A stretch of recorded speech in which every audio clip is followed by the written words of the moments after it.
जहाँ पे याद करने की बात आती है तो being a twin sibling and identical twin I am just 14 minutes younger to him, कोई ऐसा दिन होता नहीं कि हम उसको याद नहीं करते। और मुझे लगता नहीं कि पिछले 26 सालों में ऐसा कोई भी दिन रहा होगा जहाँ कहीं ना कहीं उसकी चर्चा ना हुई हो। You and up meeting somebody who generally उसके बारे में पूछते हैं। आज के दिन के लिए खास मैं ये कह सकता हूँ कि बहुत ही बड़ा प्रेरणा दिवस है। और ये सिर्फ विक्रम जी की शहादत नहीं, उन सभी वीर बहादुर सैनिक भाई जो उनके साथ लड़ रहे थे .4875 में, और I don't know how many of the people know it, but 4875 को द ब्लडीएस्ट बैटल भी बोला जाता है कारगिल का, क्योंकि उसमें हमारे कुल मिला के जहाँ तक मुझे याद है 25 वीर बहादुर सैनिक है जिनकी शहादत हुई थी सिर्फ इन द बैटल ऑफ 4875। तो मैं ये कह सकता हूँ कि जितने भी हमारे यंग इंडियंस हैं प्राइमरली, देखो हर किसी का अपना ऑब्जेक्टिव होता है, हर किसी का अपना मिशन होता है, and everybody has a purpose in life. So all young Indians and the young students primarily can draw inspiration from the valor of Vikram and all the fellow soldiers जिन्होंने अपनी शहादत दी थी। तो एक प्रेरणा दिवस है, एक बहुत बड़ा दिन है।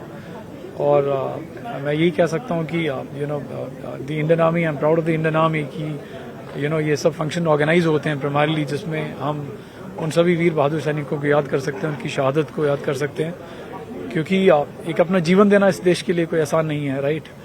पर अगर आप एवरेज एज भी देखोगे, जब ये हमारे जितने भी वीर बहादुर सैनिक थे, जब they were fighting the battle, average age जो था सिर्फ 24 साल का था। विक्रम और मेरा सिर्फ 14 मिनट का डिफरेंस है। विक्रम भी 25 साल के भी नहीं थे।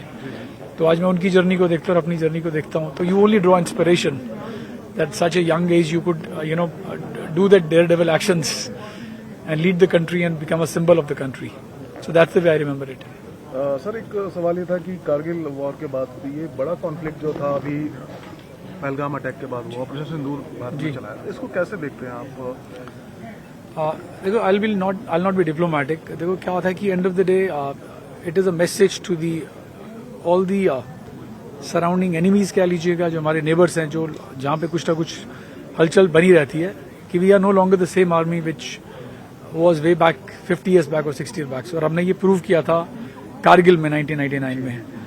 So the action what the government of India did, I think it's only a reinforcement कि अगर आप हमारी तरफ मुड़ के देखोगे और प्राइमरली अगर आप इन्फिल्ट्रेट करने की ट्राई करोगे primarily in the form of a proxy और टेररिज्म, तो हम इसको लाइटली नहीं लेंगे। We'll hit back and we'll hit back hard so that nobody can dare to see us again, and that's the way I look at it. पर मुझे लगता है कि जो गवर्नमेंट ने एक्शन लिया, देखो हमारा objective is not to fight against any army. हमारा ऑब्जेक्टिव जो है, जो मेरा खुद पर्सनल ओपिनियन है, is only to fight against the terrorism, right. और जो भी एक्शन हुआ था जो पहलगाम में, जो we lost 26 lives. It was not and that was primarily focused towards Hindus, right? तो आप किसी भी कौम को ऐसे नहीं कर सकते। End of the day, देखो अगर मैं देखता हूँ विक्रम को, राइट, विक्रम जम्मू कश्मीर राइफल के थे, और फौज में एक ऐसा होता है कि एक तमिलियन ऑफिसर होगा, ही लीड ए सिख बटालियन, और एक सिख ऑफिसर होगा, ही लीड गोरखा बटालियन।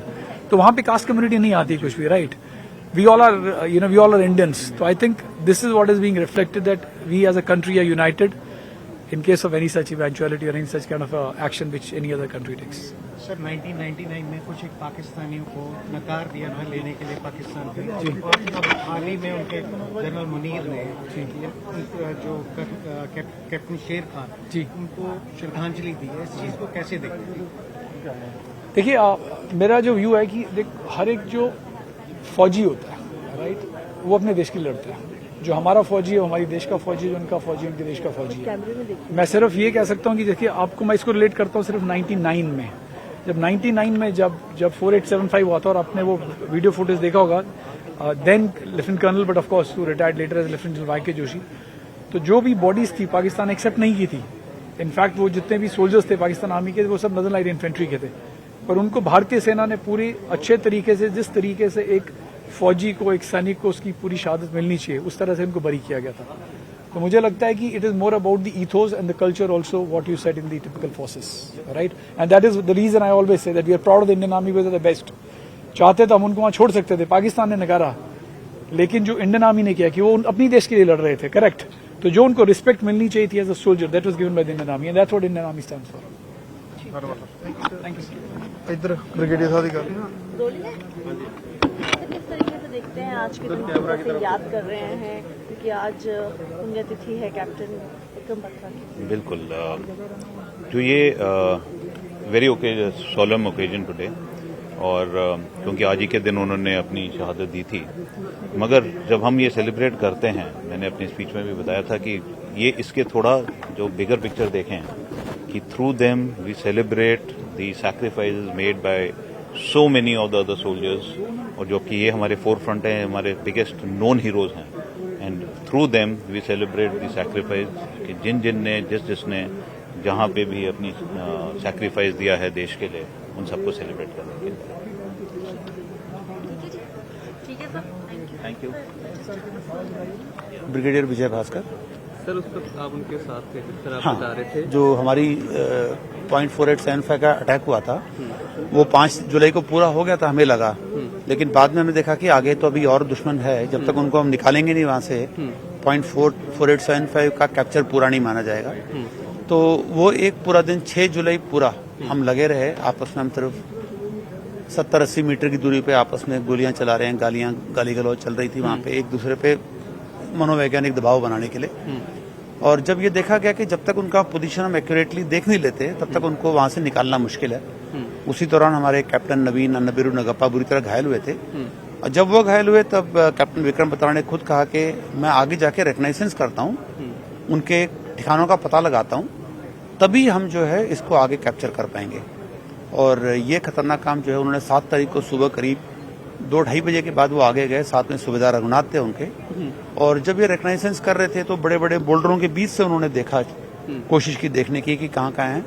तो उस दौरान जो हमें सूबेदार रघुनाथ साहब की बातों से पता चल सका, 3-4 लोग उनके एकदम सामने आए तो आपस में एक दूसरे पे उन्होंने फायर किया, और वो 3-4 दुश्मन उन्होंने गिराया और उनको खुद की भी गोली लगी और उससे उनको शहादत प्राप्त हुई थी। लेकिन उससे जो है दुश्मन की पोजीशन हमें पता लग गई, और उन्हीं की कंपनी, वो अपने कंपनी के इतने प्रिय अफसर के मौत से एकदम जो है पहले सदमा उसका रोष और गुस्से में भर गए, और फिर उसके बाद उन्होंने जो बचा हुआ हिस्सा था .4875 का, उसके ऊपर एक डे लाइट अटैक करके कब्जा किया था। और आज ही के दिन 7 तारीख को तकरीबन 1 बजे के आसपास जाके फिर हमारी .4875 जीत जो है पूरी तरह से मुकम्मल हो पाई थी।